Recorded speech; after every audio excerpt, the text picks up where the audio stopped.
شرور أنفسنا ومن سيئات أعمالنا من يهده الله فلا مضل له ومن يضلله فلا هادي له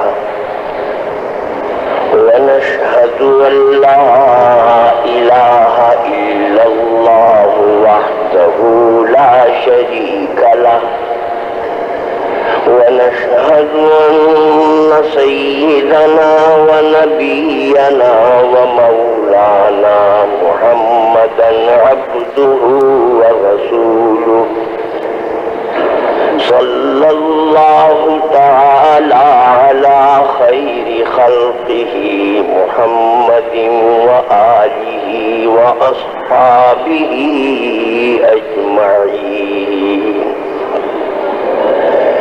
أما بعد فأعوذ بالله من الشيطان الرجيم. بسم الله الرحمن الرحيم.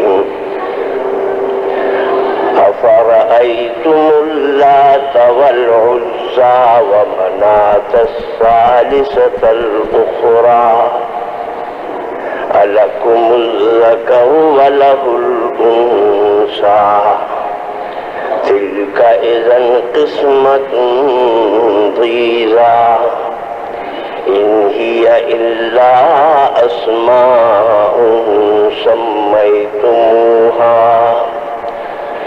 صدق الله مولانا العظيم وصدق رسوله النبي الكريم ونحن على ذلك من الشاهدين والشاكرين والحمد لله رب العالمين.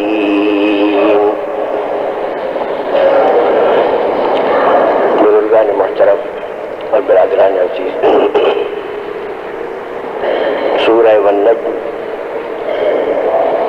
کی آیتیں جو گزشتہ جمعہ پیش کی گئی تھی،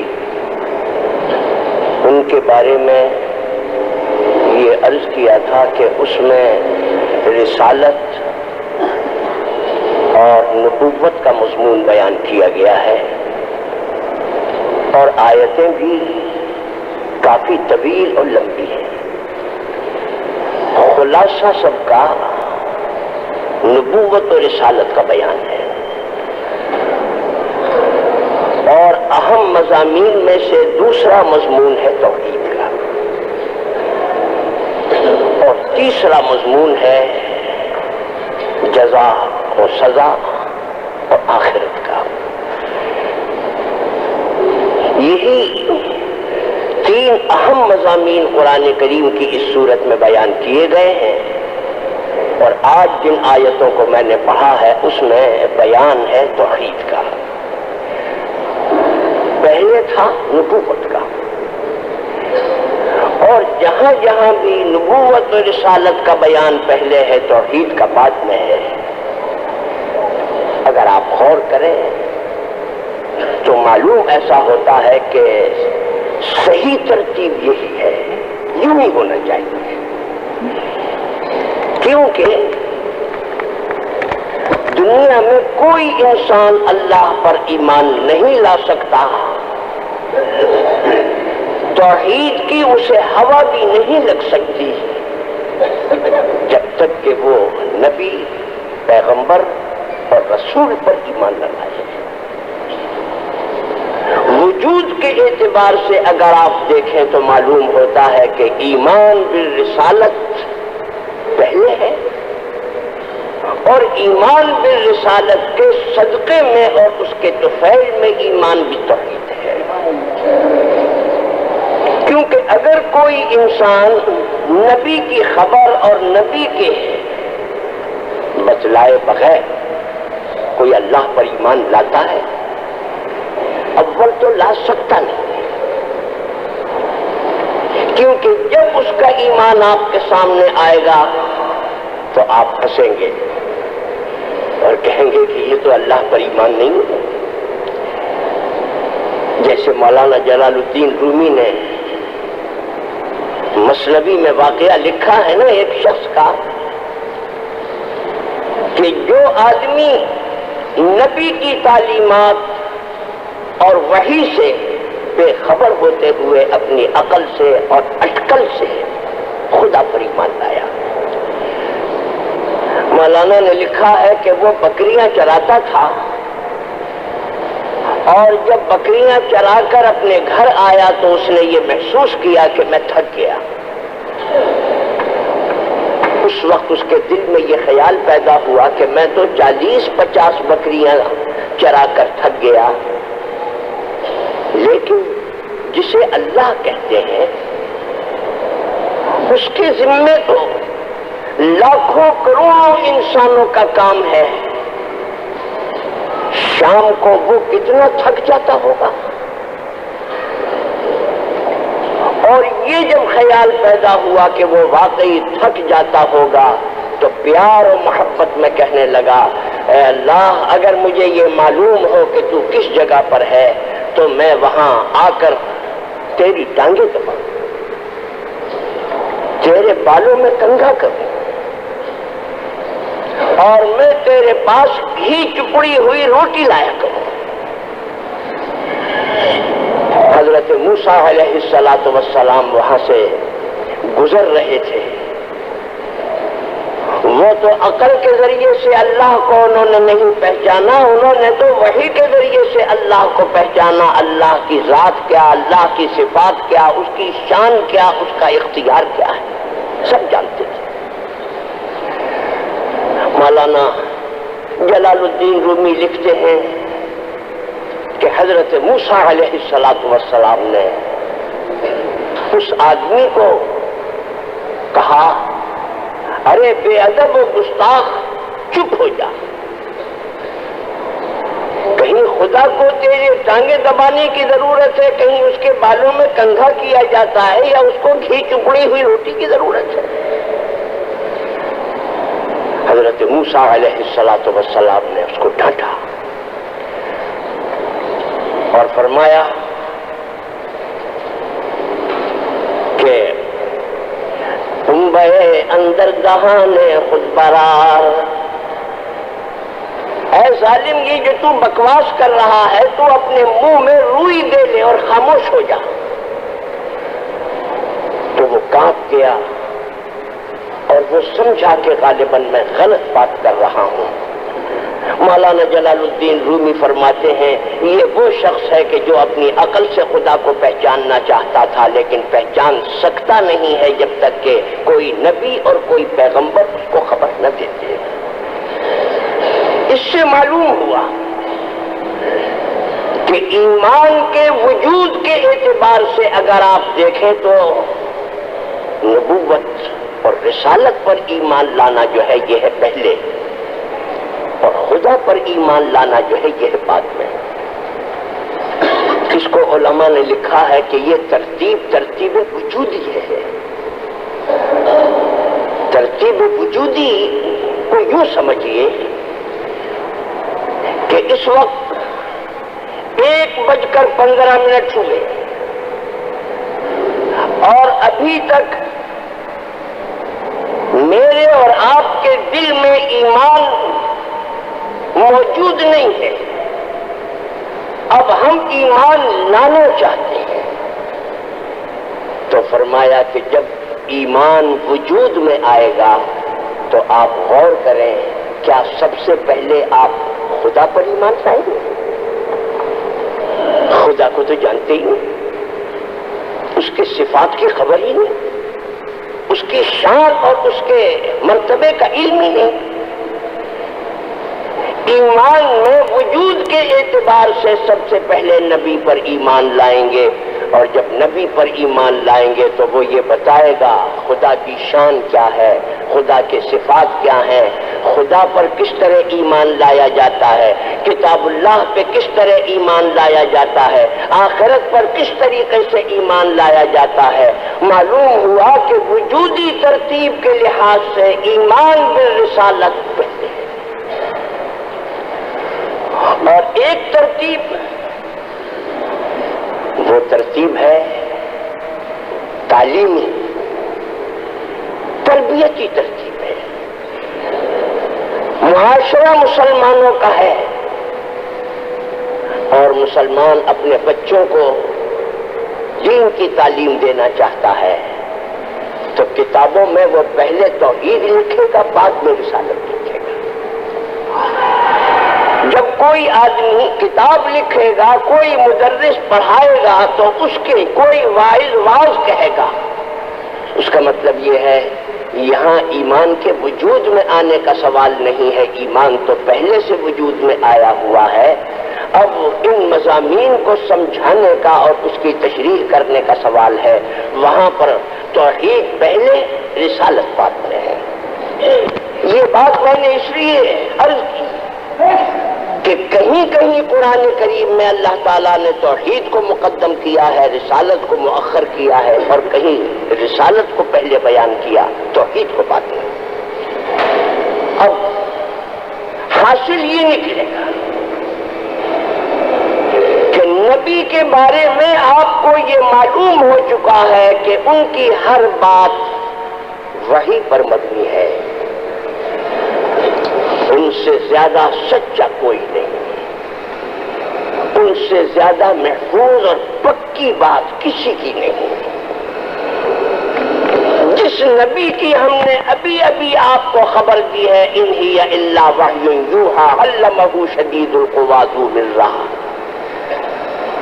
وہ نبی اور پیغمبر آپ کو ایک خدا کی بندگی اور پرستش کی تعلیم دیتا ہے۔ اس سے زیادہ سچی کوئی تعلیم ہو سکتی ہے؟ اس سے زیادہ یقینی اور مضبوط کوئی بات ہو سکتی ہے؟ جب نہیں ہو سکتی تو افسوس کا مقام ہے کہ اس کے باوجود بھی تم نے مختلف طریقے گمراہی کے نکال رکھے ہیں۔ کہیں پتھروں کے بتوں کو پوجتے، کہیں درختوں کی پرستش کرتے ہو، کہیں جانوروں کی پرستش کرتے ہو، کہیں جنات کی پرستش کرتے ہو، کہیں فرشتوں کی پرستش کرتے ہو۔ بلکہ ایک مشرک کے لیے اگر آپ دیکھیں تو یہ معلوم ہوتا ہے کہ یہ عجب بدقسمت ہے کہ پیدا کرنے والے کو چھوڑ کر جتنی مخلوقات ہیں ان سب کو اس نے معبود بنا لیا ہے، مگر خالق کو معبود نہیں بنایا۔ بہت سے لوگ درختوں کی پرستش کرتے ہیں، جیسے آپ نے دیکھا ہوگا پیپل کا درخت ہے، بڑا مقدس سمجھا جاتا ہے۔ جانوروں میں گائے کی پرستش ہوتی ہے، ملائکہ اور فرشتوں کی پرستش ہوتی ہے، جنات کی پرستش ہوتی ہے، اور اسی طریقے سے لکڑی کے اور پتھروں کے بتوں کو تراش کر ان ہی الا اسماء سمیتموہا، اور بعضیں تو ایسی چیزوں کی پرستش آپ کرتے ہیں کہ اس کا مصداق نہیں ہے، نام رکھ دیا ہے۔ یہ کیا بات ہے؟ جب سن 54 میں علماء کا ایک وفد لے کر ہم چین گئے تو وہاں یہ دیکھا کہ ایک جانور شیر کی طرح پر بڑا مقدس سمجھا جاتا ہے، جس کی 8 ٹانگیں بنائی گئی، اور عام طور سے چائنا میں یہ سمجھا جاتا ہے کہ یہ جانور بڑا ہی عجیب و غریب اور بڑا مقدس ہے۔ لیکن جب ہم نے سوال کیا کہ میں نے کہا کہ کیا یہ جانور کہیں موجود ہے، لیکن یہ جانور نہیں ہے، خیالی ہے، یعنی اس جانور کا وجود نہیں ہے کہ جس کی 8 ٹانگیں ہوں، مگر ذہنوں نے ایک شکل تجویز کی اور اس شکل کو بنایا اور اس کو مقدس سمجھ لیا، حقیقت اس کی موجود نہیں۔ ان ہی الا اسماء سمیتموہا کا ترجمہ یہی ہے کہ کچھ حقیقت نہیں ہے، صرف تم نے ان کے نام تجویز کیے ہوئے ہیں، نام رکھے ہوئے ہیں، اور اس کا خارج میں کہیں وجود بھی نہیں ہے۔ ایسی چیزوں کو تم نے معبود اور قابل پرستش اور قابل بندگی بنایا ہوا ہے۔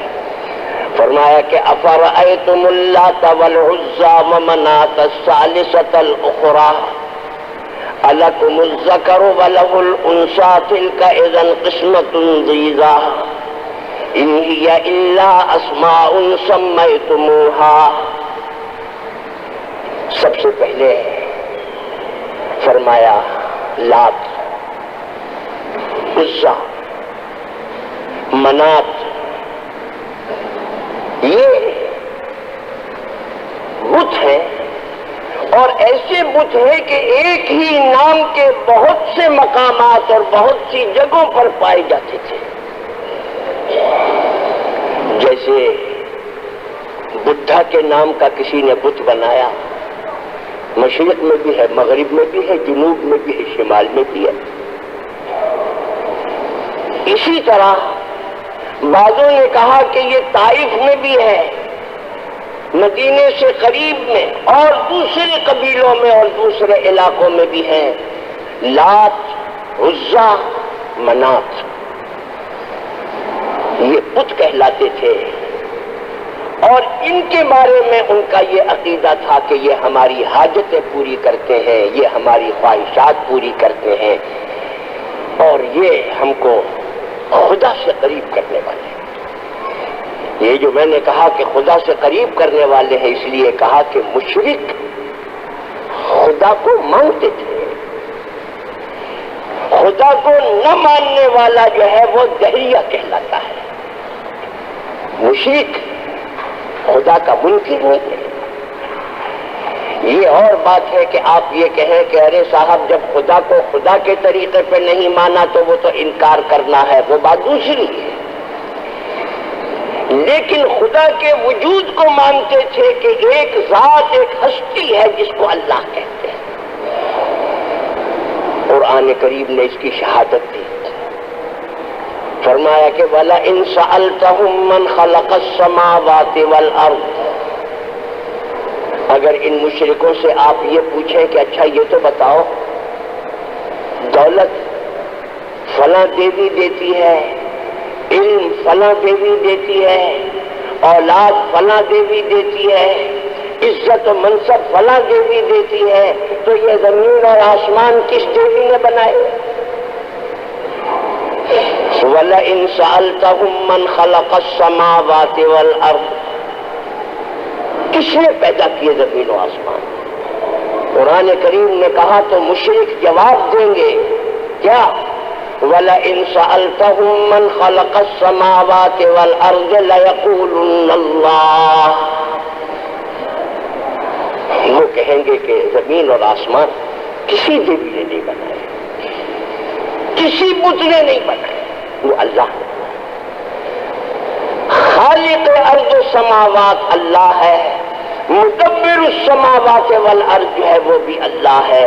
اللہ کو مانتے تھے لیکن ساتھ ہی ساتھ یہ سمجھتے تھے پیدا کیا ہے اس نے آسمان و زمین کو، لیکن اختیارات اب اس کے پاس کچھ نہیں۔ اس نے اپنے تمام اختیارات دیویوں کو دے دیے، بتوں کو دے دیے، اور وہ یہ سمجھتے تھے کہ ہم اس قابل نہیں ہیں کہ براہ راست اللہ میاں سے مانگیں یا اللہ تعالی ہم کو دیں۔ یہ جو بت ہیں ان کے ذریعے سے ہم کو ہماری حاجتیں پوری ہوتی ہیں اور ان کے ذریعے سے ہم کو ملتا ہی ہے۔ معلوم ہوا کہ خدا کے وجود کے تو قائل تھے، لیکن خدا کی صفات اور خدا کی شان، خدا کے مرتبے اور خدا کے اختیارات کے بارے میں ایسے ایسے لغو قسم کے خیالات تھے کہ انسان کو سن کر ہنسی آتی ہے۔ یہ سعادت اللہ تعالیٰ نے مسلمان قوم کو عطا فرمائی ہے کہ اللہ نے اس کو عقیدہ توحید عطا فرمایا، اور وہ بھی خالص عقیدہ توحید۔ یہ میں نے اس لیے کہا بڑے بڑے اہل دانش، بڑے بڑے اہل عقل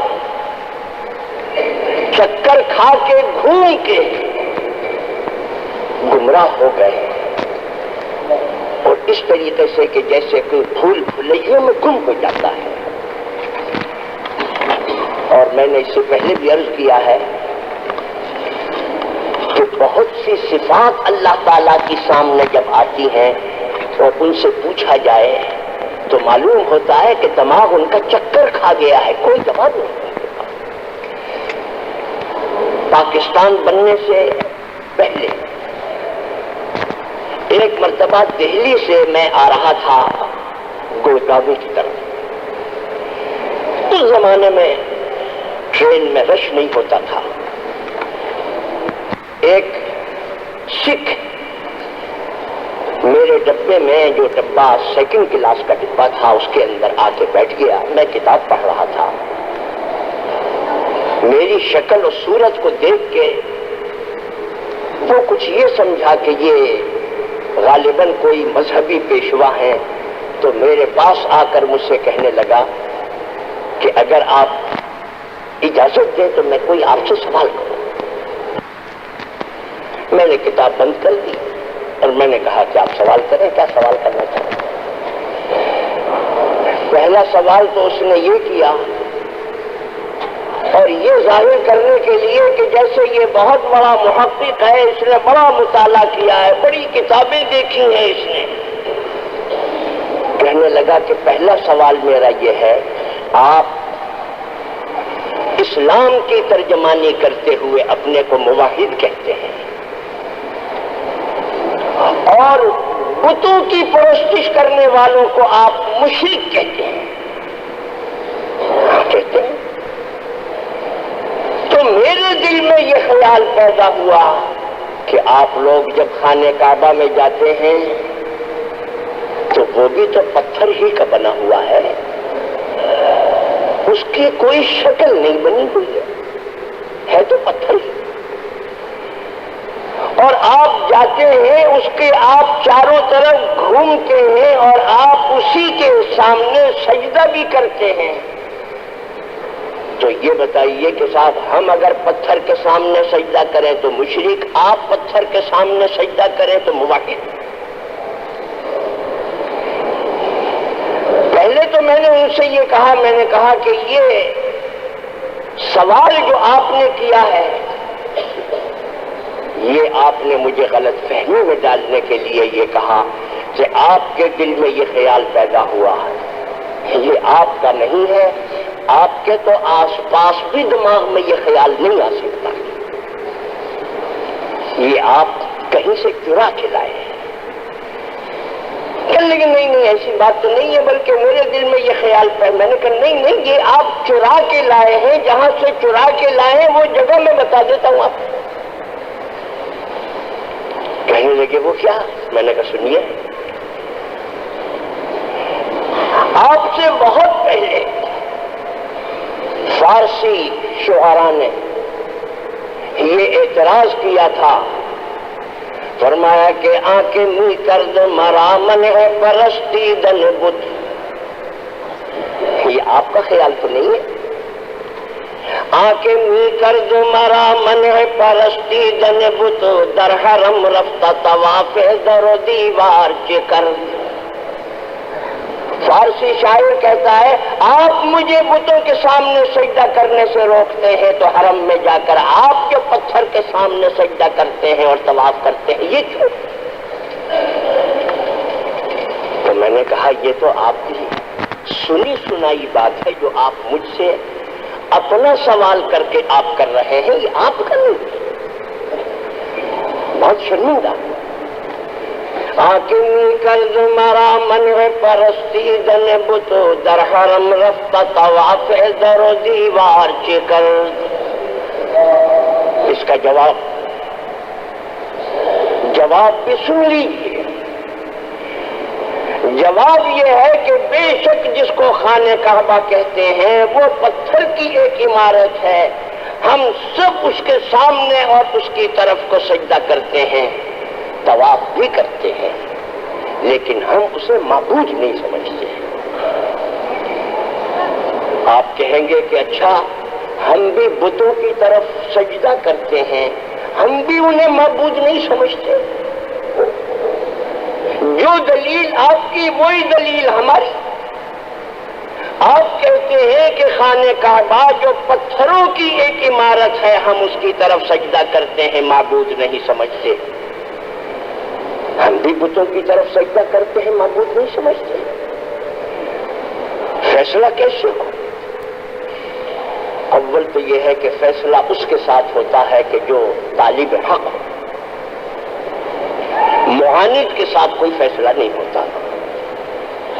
جو حق پرست ہوتا ہے، جو حق کا متلاشی ہوتا ہے۔ ایک واقعہ لکھا ہے شعراء کے تذکروں میں، یہ لکھا ہے کہ ایک مرتبہ عرفی کسی جگہ کھڑا ہوا تھا تو کسی اجنبی آدمی سے عرفی نے یہ سوال کر لیا، تو کس تھی؟ پوچھ لیتے ہیں آپ کون صاحب ہے، کہاں سے تشریف لائے ہیں؟ عرفی کی شامت اعمال کے عرفی نے یہ سوال کر کے ان سے پوچھا کہ تو کس تھی، آپ کون ہے؟ اس نے کہا کہ یہ جواب میں بعد میں دوں گا، پہلے آپ میرے سوال کا جواب دیں کہ تو کس تھی، آپ کون ہے؟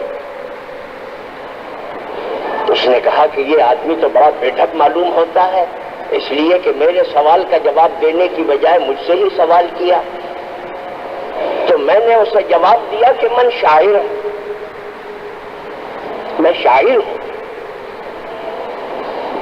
اس نے جواب دیا کہ من ماہرم، میں ماہر ہوں۔ یہ لفظ تو کبھی سنا نہیں تھا، شاعر تو سنتے تھے، ماہر کون ہوتا ہے؟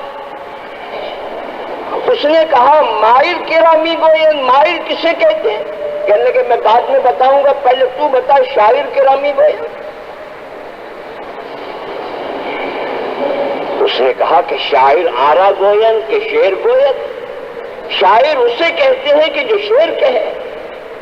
اس نے کہا میں بھی بتاتا ہوں تو ماہر آرا گوین کہ میر گوین، ماہر اسے کہتے ہیں کہ جو میر کہے۔ نے کہا یہ کیا بات ہوئی، میر کسے کہتے ہیں؟ انہوں نے کہا کہ میر کیا ہے؟ اس نے کہا شعر کیا ہے؟ اس نے کہا کہ شعر یہ ہے کہ رفتار کے شرمندہ کند کب کے دریرا، سنو شعر یہ ہے رفتار کے شرمندہ کند کب کے دریرا۔ اس نے کہا میں سناتا ہوں، میں مفتار کے مرمندہ کند مب کے مریرا، لا حول ولا قوت۔ عرفی نے کہا اچھا بھائی سلام، میرا پیچھا چھوڑ، میں نے غلطی کی جو تجھ سے سوال کیا، چلا گیا۔ جو بات آپ کہیں گے وہی ہم کہیں گے۔ خانہ کعبہ اور بیت اللہ ہمارا معبود نہیں، آپ کہیں گے کہ بت بھی ہمارا معبود نہیں، ہم اس کی طرف سمت کر کے نماز پڑھتے ہیں، اس کو معبود سمجھ کے نہیں پڑھتے۔ وہ کہتا ہے کہ ہم بھی اس کے سمت کی طرف جو ہے سجدہ کرتے ہیں، سجدہ ہم بھی خدا کو کرتے ہیں، ہم اس کو نہیں کرتے۔ اب جو جواب آپ کا وہی جواب ہمارا۔ حضرت مولانا تھانوی رحمۃ اللہ علیہ نے فرمایا کہ فیصلہ کن بات یہ ہے، ہم کہتے ہیں کہ ہم بیت اللہ کو معبود نہیں سمجھتے، آپ کہتے ہیں کہ آپ بھی معبود نہیں سمجھتے۔ اس کا ثبوت ہم بیت اللہ کی چھت پر چڑھ کے جاتے ہیں۔ فقہا نے لکھا ہے کہ اگر کوئی شخص بیت اللہ کی چھت پر چڑھ جائے، گناہ نہیں، بیت اللہ کی چھت پہ چڑھ کے نماز پڑھے تو نماز بھی ہو جاتی ہے۔ اگر یہ کوئی بے ادبی ہوتی، گستاخی ہوتی، گناہ ہوتا تو نماز تو نہیں ہوتی۔ تو ہم تو اس کو معبود نہیں سمجھتے، دیکھو اس کے سر پہ چڑھ کے دکھاتے ہیں، اور اگر آپ بھی اپنے بتوں کو معبود نہیں سمجھتے تو مہربانی کر کے ذرا ایک پاؤں رکھ کے دکھائیے اس کے سر پہ. یہاں خاموش. آپ پاؤں نہیں رکھ سکتے، ہم بیت اللہ کی چھت پہ چڑھ سکتے ہیں. جس سے معلوم ہوا آپ کی نظر میں کوئی ایسی عظمت اور کوئی ایسا تقدس اس بت کے لیے ہے کہ جس کی وجہ سے آپ پاؤں نہیں رکھ سکتے. اور ہمارے ذہن میں معبودیت کا رہا، اس کی طرف رخ کر کے نماز پڑھنا، طواف کرنا، پتھروں کا نہیں کرتے. تاریخ میں ایسے ایسے واقعات بھی آئے ہیں کہ پانی سے لبریز ہو گیا، خانہ کعبہ کی چھت سے اونچا پانی ہو گیا. تو اس زمانے میں تو پتھر سامنے نہیں ہے، لیکن طواف کرنے والوں نے طواف کیا ہے، کشتی پہ سوار ہو کے طواف کیا.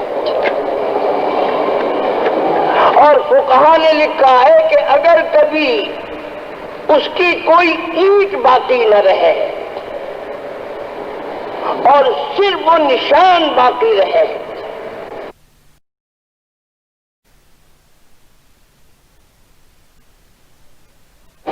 اور فقہا نے لکھا ہے کہ اگر کبھی اس کی کوئی اینٹ باقی نہ رہے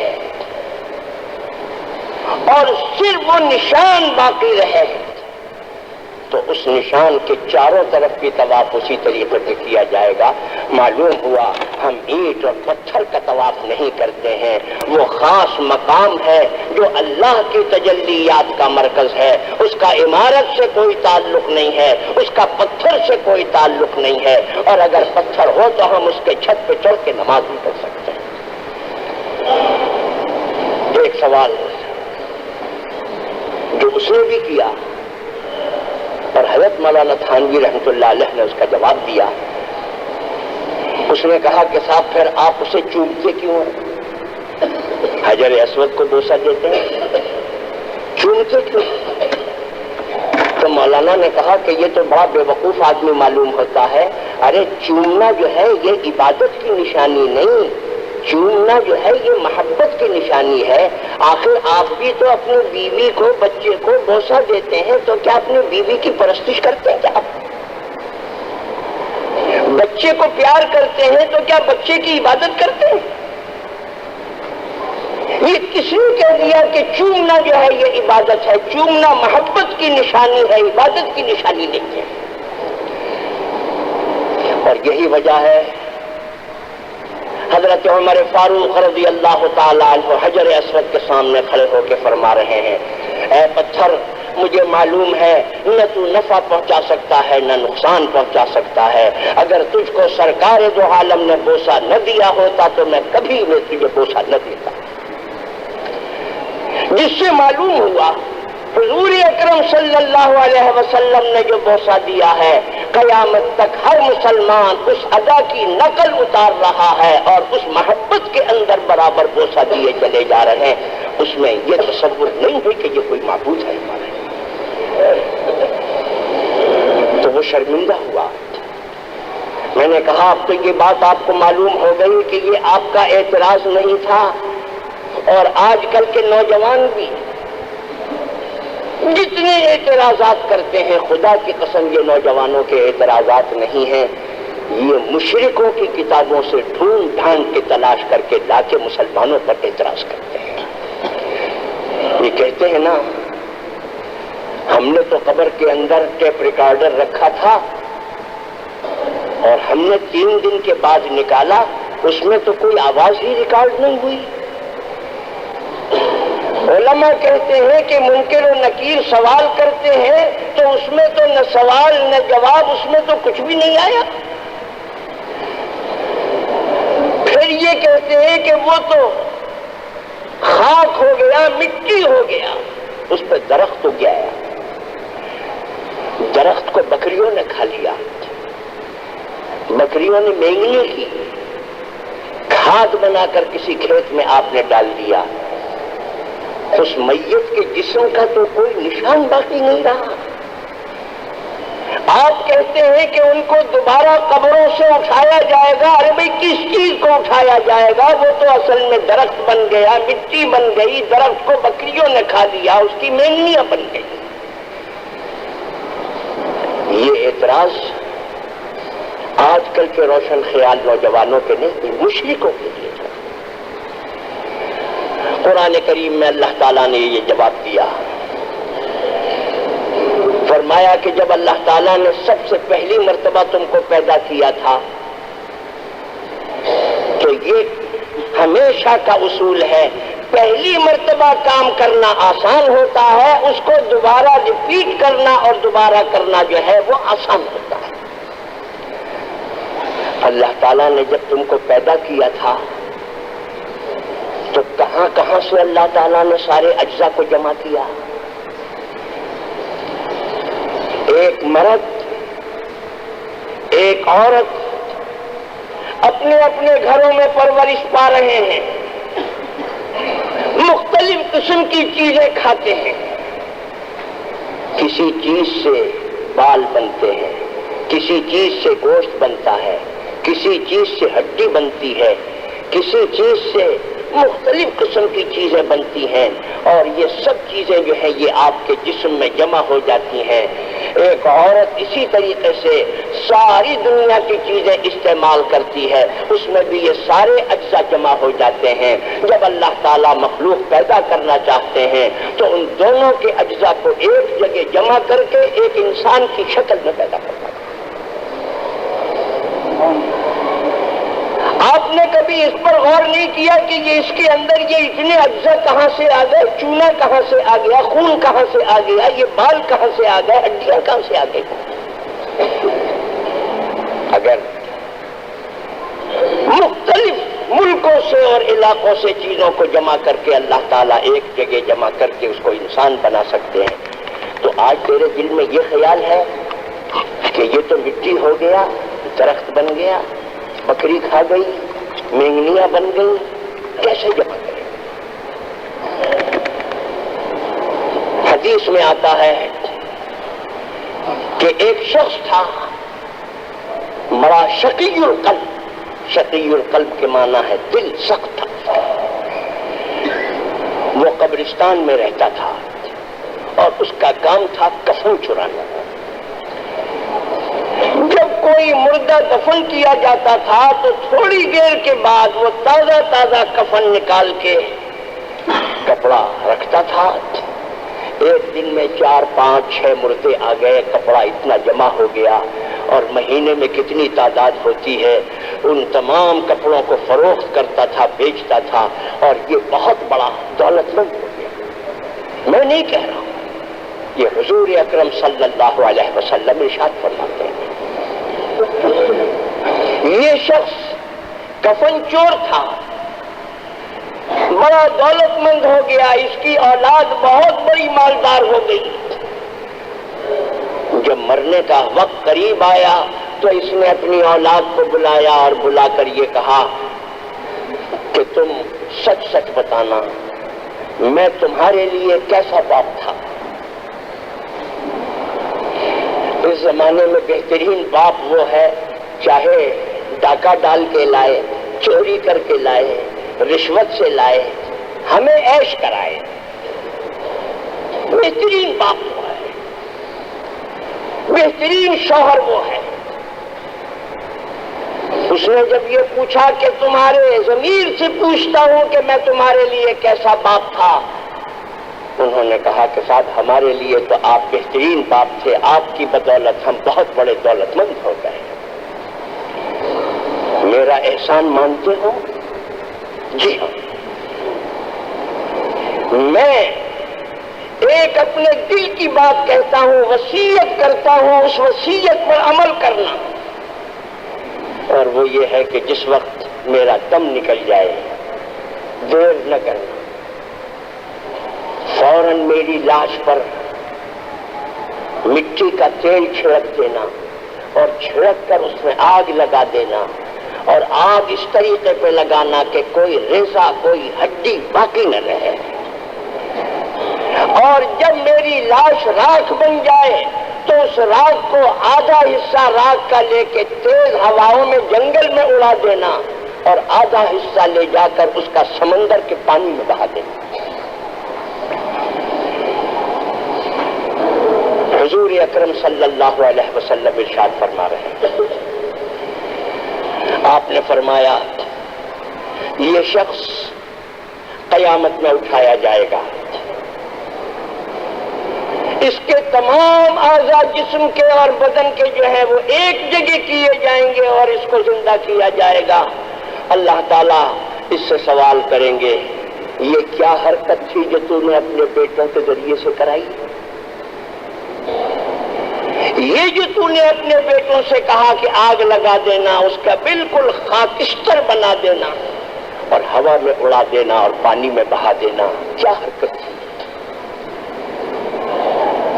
حضور فرماتے ہیں کہ وہ جواب دے گا، اے الہ العالمین، میں نے یہ حرکت صرف تیرے عذاب سے ڈر کے کی تھی، کیونکہ میں یہ سمجھتا تھا دنیا میں مجھ سے زیادہ گنہگار اور بدبخت کوئی نہیں ہے، لہذا میں کوئی ایسا طریقہ اختیار کروں کہ میں اللہ کے ہاتھ ہی نہ لگوں،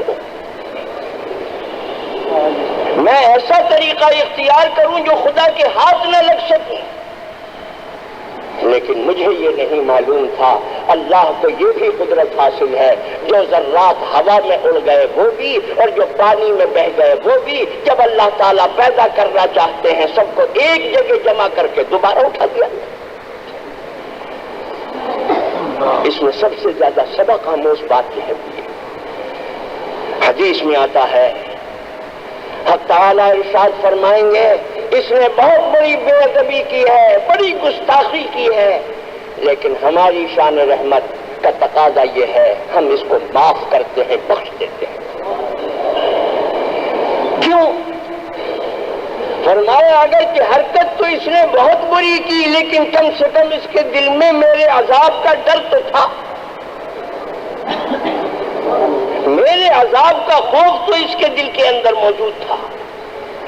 اور میرے دوستو سب سے بڑا سرمایہ بڑے بڑے اعمال نہیں ہیں، یہی سرمایہ ہے، اور یہ ایسا سرمایہ ہے کہ قرآن آپ کو دستاویز لکھ کے دیتا ہے۔ آپ کو فرمایا کہ وَأَمَّا مَنْ خَافَ مَقَامَ رَبِّهِ وَنَهَى النَّفْسَ عَنِ الْهَوَىٰ فَإِنَّ الْجَنَّةَ هِيَ الْمَأْوَىٰ وَأَمَّا مَنْ خَافَ مَقَامَ رَبِّهِ، جس شخص کے دل میں خوف پیدا ہوا کہ خدا کے سامنے کھڑے ہو کے کیا جواب دوں گا، وَأَمَّا مَنْ خَافَ مَقَامَ رَبِّهِ وَنَهَى النَّفْسَ عَنِ الْهَوَىٰ، اور اپنے نفس کو خواہشات نفسانی سے روکا، خوف اس کے دل میں موجود ہے۔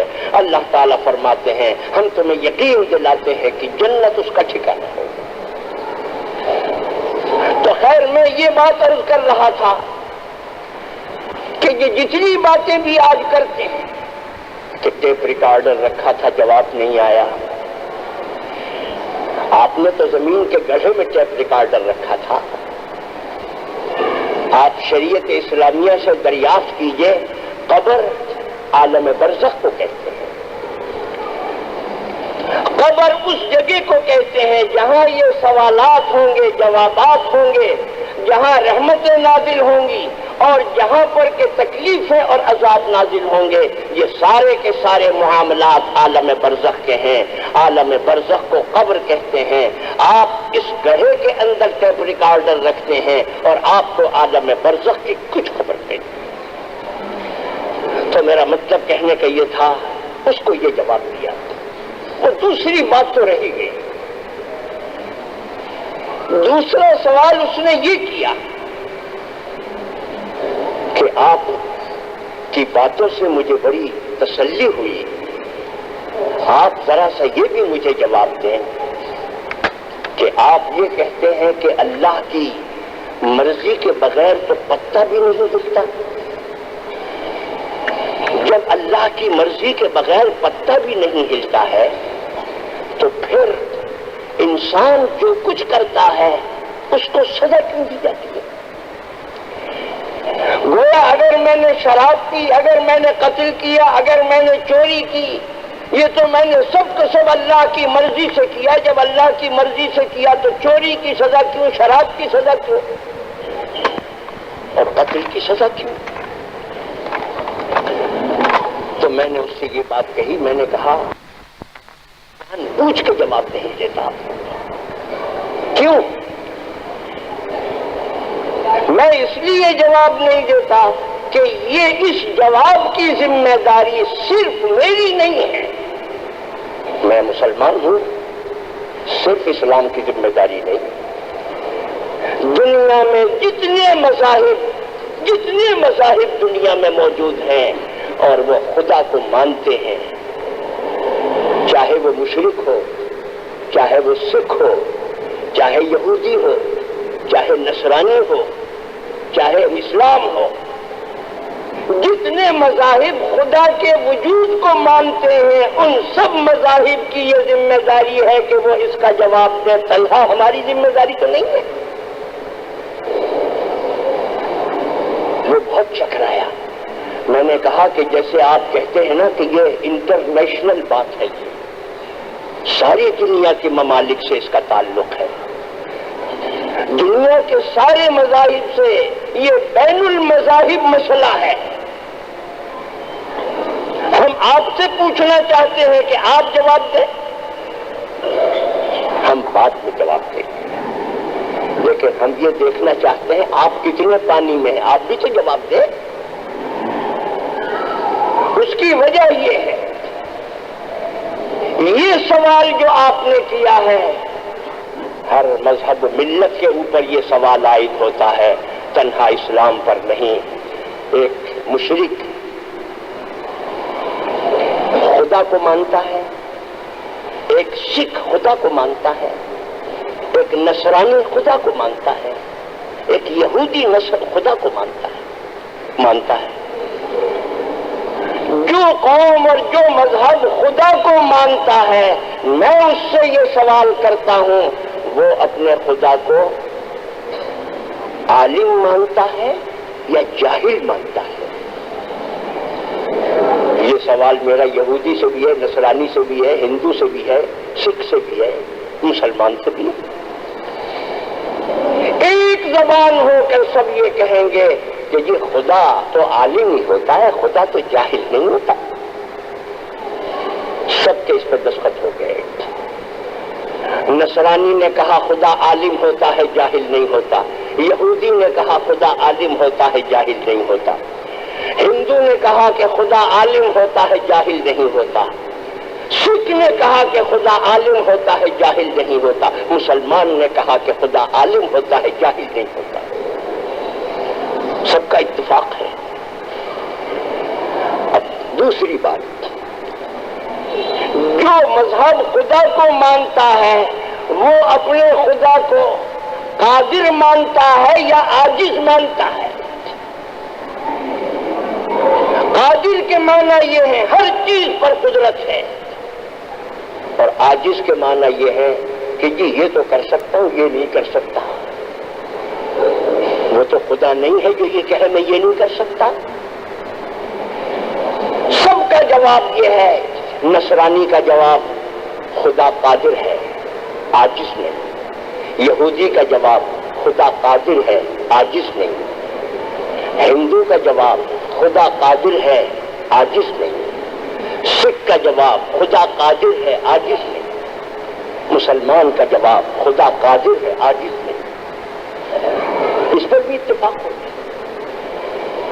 اب سوال یہ پیدا ہوتا ہے کہ آج رات کو 12 بجے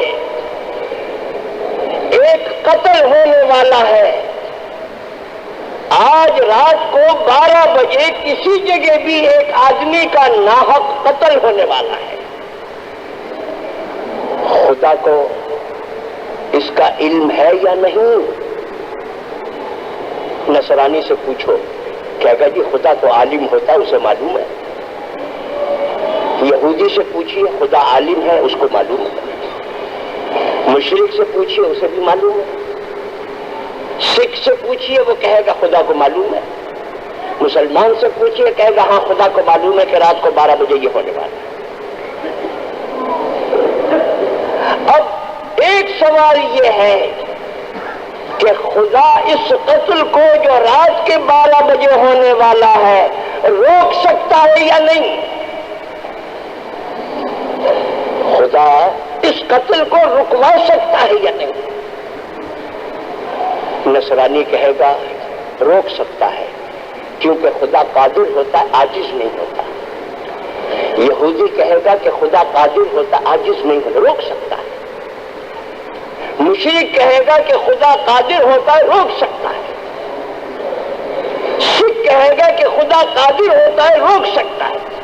مسلمان کہے گا کہ خدا قادر ہے، عاجز نہیں ہے، خدا چاہے تو روک دے۔ سب متفق ہیں۔ اب سوال یہ ہے، جب خدا کو یہ بھی علم ہے کہ 12 بجے یہ گناہ ہونے والا ہے اور خدا اس کو اپنی قوت سے روک بھی سکتا ہے، تو اپنے علم اور اپنی قدرت کے باوجود خدا نے نہیں رکوایا اور 12 بجے وہ قتل ہو گیا، تو اب یہ ذمہ داری جو ہے یہ تنہا مسلمان کی نہیں ہے، یہودی بھی جواب دے، نصرانی بھی جواب دے، ہندو بھی جواب دے، سکھ بھی جواب دے، مسلمان بھی دے۔ اس کو کہتے ہیں تقدیر کا مسئلہ۔ تو تقدیر کا مسئلہ تنہا مسلمان کا نہیں ہے۔ اب ہم سکھ سے پوچھتے ہیں، خدا کو تو یہ بات معلوم تھی کہ یہ شراب پینے والا ہے،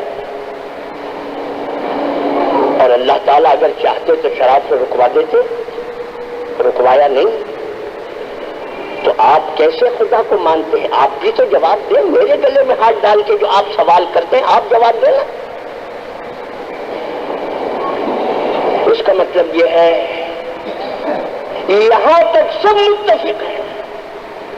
اب جب یہ سوال پیدا ہوتا ہے، سب نے اپنی اپنی پگڈنڈیاں اور اپنے اپنے راستے الگ بنا لیے۔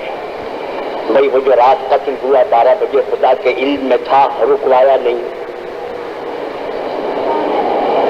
بعضوں نے یہ کہا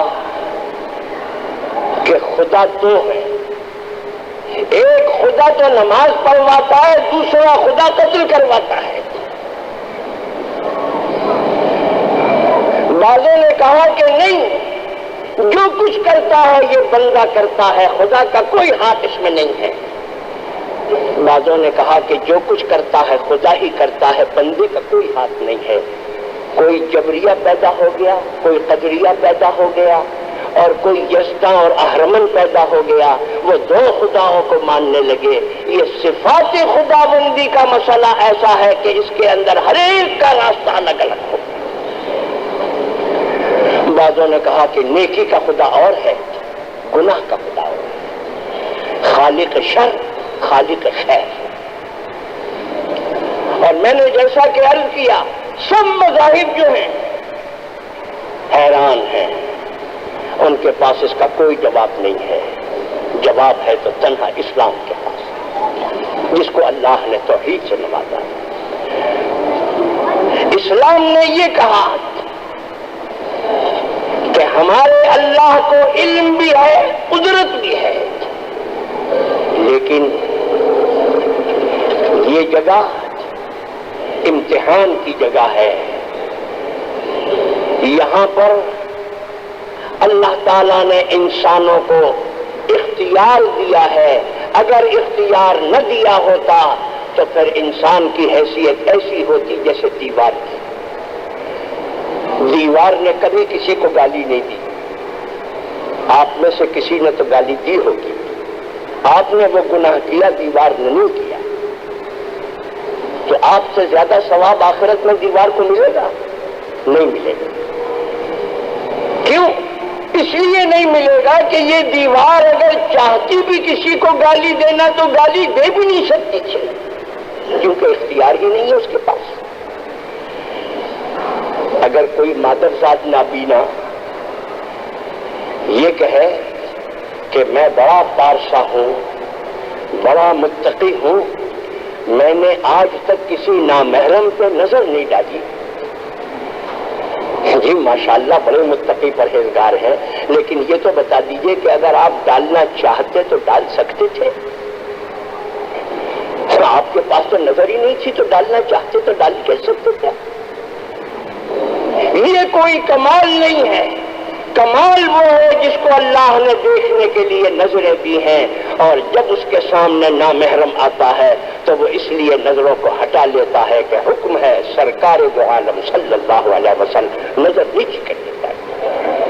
یہ نیکی ہے، یہ کار ثواب ہے، مجبوری کا نام ثواب نہیں ہے۔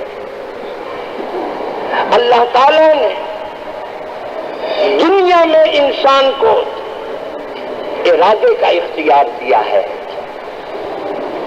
ارادے کا اختیار دیا ہے، عمل کا وجود عطا کرنا یہ بندے کے اختیار میں نہیں۔ آپ نماز کا ارادہ کر سکتے ہیں، نماز کو وجود دینا خدا کے اختیار میں۔ ایک شخص قتل کا ارادہ کر سکتا ہے، قتل کو وجود دینا اللہ کے اختیار میں۔ جتنی بھی اعمال ہیں اچھے یا برے، سب اعمال کو وجود دینا اللہ کے اختیار میں ہے۔ ارادہ کرنا نہ کرنا اس کا اختیار اللہ نے بندوں کو دیا ہے۔ اس کا مطلب یہ ہے آپ نیکی کا ارادہ کرتے ہیں، اللہ نیکی کو وجود دے دیتا ہے۔ آپ گناہ کا ارادہ کرتے ہیں، اللہ گناہ کو وجود دے دیتا ہے۔ وجود دینا گناہ نہیں ہے۔ اسی لیے علماء نے لکھا ہے کہ آپ یہ تو کہہ سکتے ہیں کہ اللہ ہر خیر اور شر کا خالق ہے، بے شک کہہ سکتے ہیں، لیکن اللہ تعالیٰ کو یہ نہیں کہہ سکتے کہ اللہ تعالیٰ شراب کا خالق ہے، اللہ تعالیٰ خنزیر کا خالق ہے، یہ نہیں کہنا چاہیے۔ کیوں؟ یہ خاص طور پر جب یہ جملہ آپ کہتے ہیں یہ بالکل اللہ کی اہانت کے لیے کہتے ہیں آپ۔ میں نے اس کی مثال دی کہ کوئی بہت بڑا شاہی محل ہے اور کسی بہت بڑے انجینئر نے اس کو بنوایا ہے۔ بادشاہ اپنے کسی مہمان کو محل دکھانا چاہتا ہے، اور جب وہ محل کے دکھانے کے لیے لے جاتا ہے انجینئر کو ساتھ لے جاتا ہے اور لے جا کر بیت الخلا میں کھڑا کرتا ہے اور کہتا ہے مہمان سے کہ یہ انجینئر صاحب نے بیت الخلا بنایا۔ وہ کہے گا کہ آپ کا مقصد تو میری توہین کرنا ہے، میں نے تو تنہا بیت الخلا نہیں بنایا، میں نے تو سارا محل بنایا ہے۔ اگر آپ میرا یہ تعارف کراتے کہ یہ سارا محل میں بیت الخلا کے میں نے بنایا ہے تو یہ میرا کمال تھا، لیکن اگر آپ صرف یہ کہیں کہ یہ بیت الخلا بنانے والے ہیں، یہ توہین ہے۔ تو اس کا مطلب یہ ہے جب بندہ کسی نیکی کا ارادہ کرتا ہے اللہ تعالیٰ اس کو وجود دے دیتے ہیں، جب کوئی گناہ کا ارادہ کرتا ہے اللہ تعالیٰ وجود دے دیتے ہیں، اور نبیوں کے ذریعے سے اللہ تعالیٰ نے اعلان کر دیا ہے اے انسانوں ارادہ نیکی کا کرنا، نیکی کسے کہتے ہیں ہم نے نبیوں کے ذریعے سے تمہیں بتا دیا ہے۔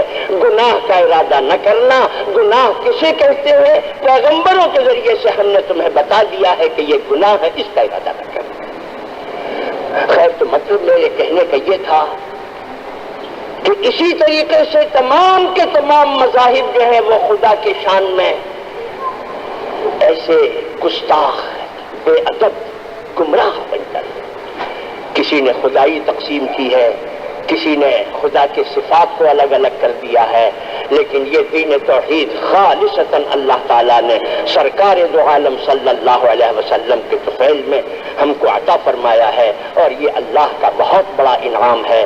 تو خیر میں یہ بات عرض کر رہا تھا کہ کوئی ملائکہ کی پرستش کرتا ہے، درختوں کی کرتا ہے، بتوں کی کرتا ہے، لات، عزا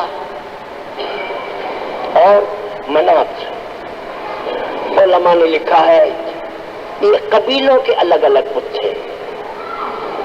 کچھ بت ایسے تھے کہ قریش ان کی پرستش کرتے تھے، کچھ بت ایسے تھے کہ طائف والے پرستش کرتے تھے، کچھ ایسے تھے جو اوس اور خزرج کے قبیلے ان کی پرستش کرتے تھے۔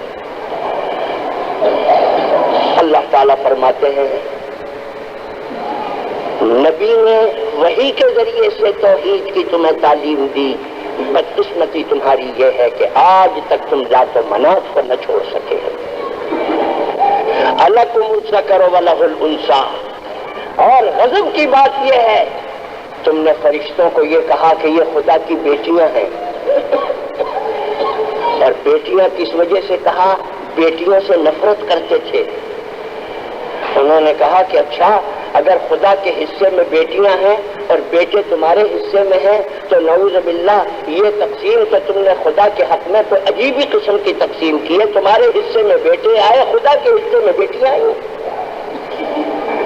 فرمایا کہ الکم الذکر ولہ الانثی تلک اذا قسمۃ ضیزی ان ہی الا اسماء سمیتموها، ان کی کوئی حقیقت نہیں ہے، نہ یہ معبود ہیں، نہ ان کے اندر کوئی اختیار ہے، یہ صرف من گھڑت باتیں ہیں اور تم نے ان کے نام تجویز کر لیے ہیں۔ میں نے جیسا کہ ابھی مثال سے کہا برما وغیرہ میں اور دوسری جگہ آپ کو سفر کریں گے آپ کو وہ 8 پاؤں کا جانور ملے گا، لیکن اگر پوچھئے کہ بھئی یہ 8 پاؤں کا جانور کہیں دنیا میں ہے، کہیں گے نہیں یہ خیالی ہے۔ آپ جن کی پرستش کر رہے ہیں وہ صرف خیالی ہیں اور اس کی کوئی حقیقت نہیں ہے۔ فرمایا نبی کا ارشاد ہے اس کے قول پر یقین کرو، وہ ہر قسم کی غلطی سے پاک ہیں، اور ان کے قول کے مطابق اللہ کی توحید کے اوپر ایمان لاؤ، اور اللہ کی توحید پر ایمان لانے سے تمہاری یکجہتی بھی ہوگی، عزت بھی ہوگی، در در کی ٹھوکروں سے بھی تم بچ جاؤ گے۔ بہرحال یہی توحید کا بیان تھا۔ دعا کیجئے کہ اللہ ہمیں اور آپ کو سب کو عمل کی توفیق عطا فرمائے۔ اللہم ارنا الحق حقا وارزقنا اتباعہ۔ یاد رکھیے نام مرقر حضرات کی تلاوت، مشہور و معروف حمد و نعتیں، ممتاز علماء کرام اور کابرین کی تقاریر کے گراں قدر کیسٹوں کا مرکز، پاک ریکارڈنگ سینٹر، دکان نمبر 184، پہلی منزل، کریم سینٹر، زیبون نسائی اسٹریٹ، صدر کراچی۔ Phone number 56788123۔ قل لو كان البحر مدادا لكلمات ربي لنفد البحر قبل أن تنفد كلمات ربي ولو جئنا بمثله مددا قل إنما أنا بشر مثلكم يوحى إلي أنما إلهكم إله واحد فمن كان يرجو لقاء ربه فليعمل عملا صالحا ولا يشرك بعبادة ربه أحدا والنجم إذا هوى ما ضل صاحبكم وما غوى وما ينطق عن الهوى إن هو إلا وحي يوحى لم يكن الذين كفروا من أهل الكتاب والمشركين منفكين حتى تأتيهم البينة رسول من الله يتلو صحفا مطهرة فيها كتب قيمة وما تفرق الذين أوتوا الكتاب إلا من بعد ما جاءتهم البينة وما أمروا إلا ليعبدوا الله مخلصين له الدين حنفاء ويقيموا الصلاة ويؤتوا الزكاة وذلك دين القيمة إن الذين كفروا من أهل الكتاب والمشركين في نار جهنم خالدين فيها أولئك فهم شر البرية إن الذين آمنوا وعملوا الصالحات أولئك هم خير البرية جزاؤهم عند ربهم جنات عدن تجري من تحتها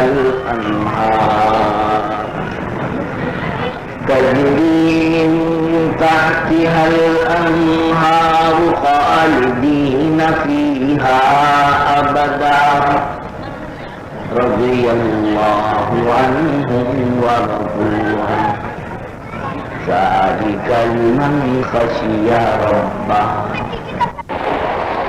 ولقد خلقنا الإنسان من سلالة من طين ثم جعلناه نطفة في قرار مكين ثم خلقنا النطفة علقة فخلقنا العلقة مضغة فخلقنا المضغة عظاما فكسونا العظام لحما ثم أنشأناه خلقا آخر فتبارك الله أحسن الخالقين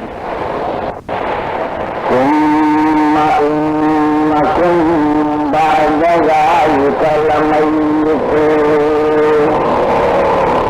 ثم إنكم يوم القيامة تبعثون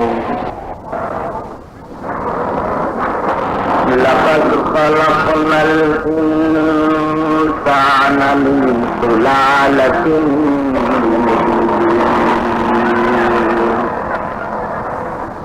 ثم جعلناه نطفة في قرار مكين ثم خلقنا النطفة علقة فخلقنا العلقة مضغة فخلقنا المضغة عظاما فكسونا العظام لحما ثم أنشأناه خلقا آخر فتبارك الله أحسن الخالقين ثم إنكم بعد ذلك لميتون ثم إنكم يوم القيامة تبعثون إن أول بيت وضع للناس للذي ببكة مباركا وهدى للعالمين فيه آيات بينات مقام إبراهيم ومن دخله كان آمنا ولله على الناس حج البيت من استطاع إليه سبيلا ومن كفر فإن الله غني عن العالمين قل إن كان آباؤكم وأبناؤكم وإخوانكم وأزواجكم وعشيرتكم وأموال اقترفتموها وتجارة تخشون كسادها ومساكن ترضونها أحب إليكم من الله ورسوله وجهاد في سبيله فتربصوا حتى يأتي الله بأمره والله لا يهدي القوم الفاسقين وإن للذين ظلموا عذابا دون ذلك ولكن أكثرهم لا يعلمون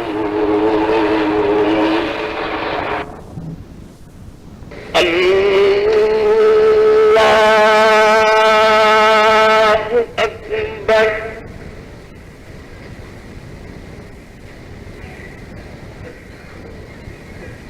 الحمد لله رب العالمين الرحمن الرحيم مالك يوم الدين إياك نعبد وإياك نستعين اهدنا الصراط المستقيم صراط الذين أنعمت عليهم غير المغضوب عليهم ولا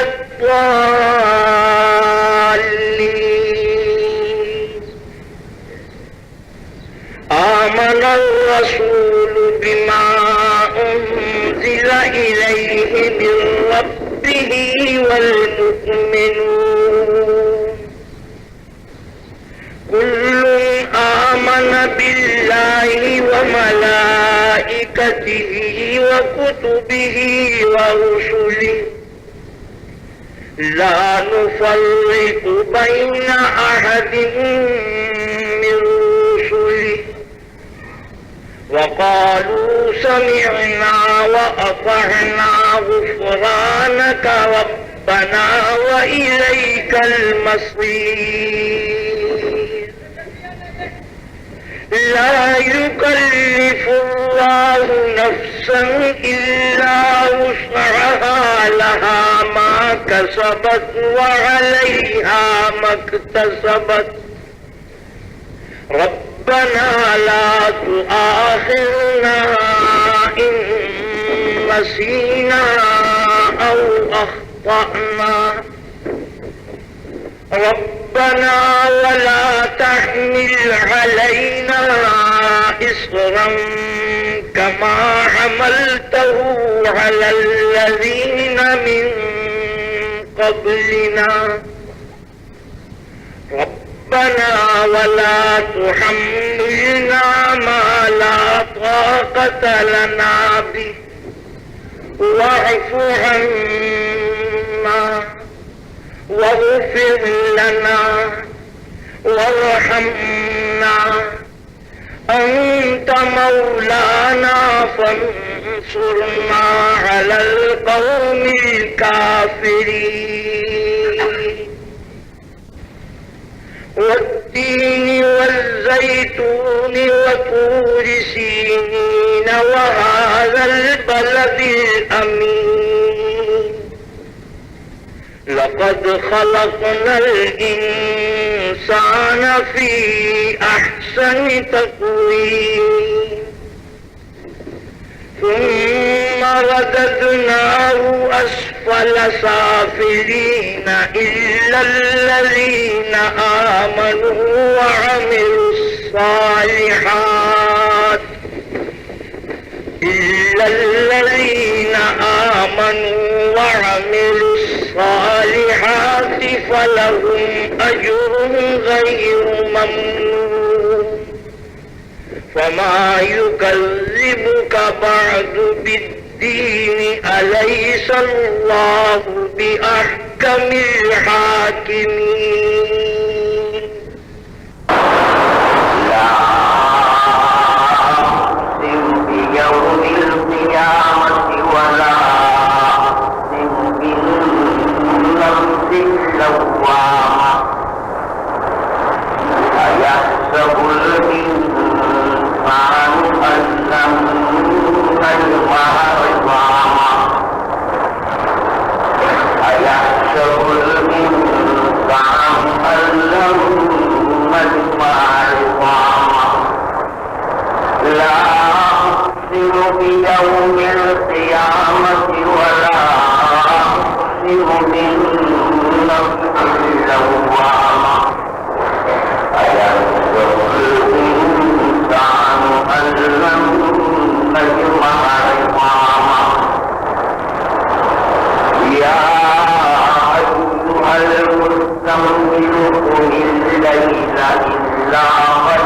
لم نصفه أو انقص منه قليلا أو زد عليه ورتل القرآن ترتيلا إنا سنلقي عليك قولا ثقيلا إن ناشئة الليل هي أشد وطئا وأقوم قيلا إن لك في النهار سبحا طويلا واذكر اسم ربك وتبتل إليه تبتيلا رب المشرق والمغرب لا إله إلا هو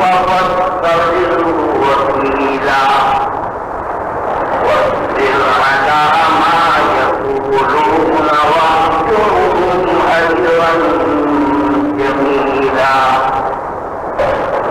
وذرني والمكذبين أولي النعمة ومهلهم قليلا إن لدينا أنكالا وجحيما وطعاما ذا غصة وعذابا أليما يوم ترجف الأرض والجبال وكانت الجبال كثيبا مهيلا إنا أرسلنا إليكم رسولا شاهدا عليكم كما أرسلنا إلى فرعون رسولا وعصى فرعون الرسول فأخذناه أخذا وبيلا فكيف تتقون إن كفرتم يوما يجعل الولدان شيبا السماء منفطر به كان وعده مفعولا إن هذه تذكرة فمن شاء اتخذ إلى ربه سبيلا إن ربك يعلم أنك تقوم أدنى من ثلثي الليل ونصفه وثلثه وطائفة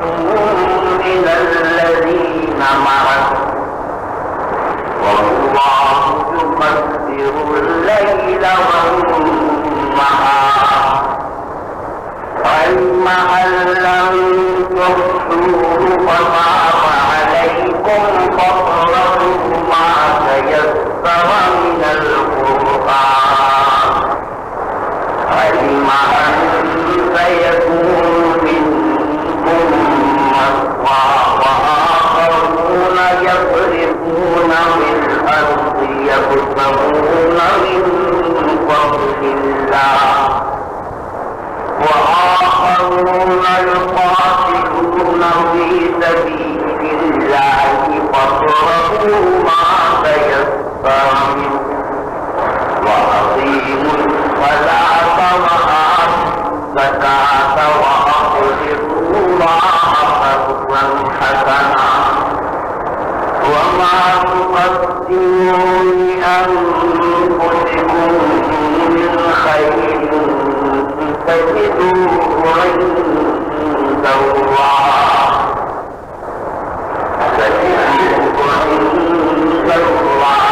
هو خيرا وأعظم أجرا واستغفروا الله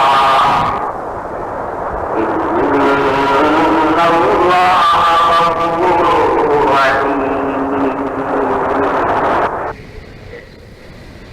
آمن الرسول بما أنزل إليه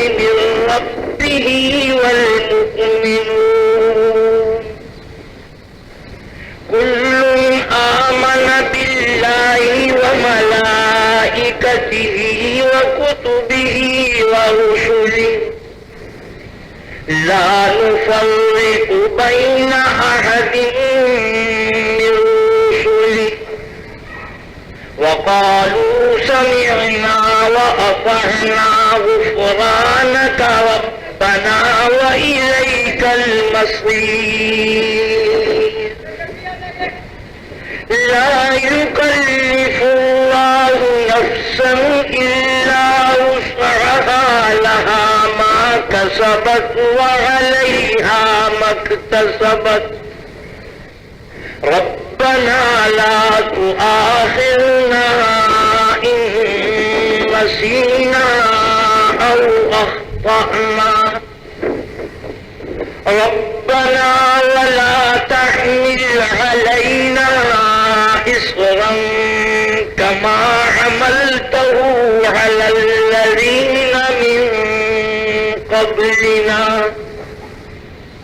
ربنا ولا تحملنا ما لا طاقة لنا به واعف عنا واغفر لنا وارحمنا أنت مولانا فانصرنا على القوم الكافرين إن للمتقين مفازا حدائق وأعنابا وكواعب أترابا وكأسا دهاقا لا يسمعون فيها لغوا ولا كذابا جزاء من ربك عطاء حسابا رب السماوات والأرض وما بينهما الرحمن لا يملكون منه خطابا يوم يقول والملائكة صفا لا يتكلمون إلا من أذن له الرحمن وقال صوابا ذلك اليوم الحق فمن شاء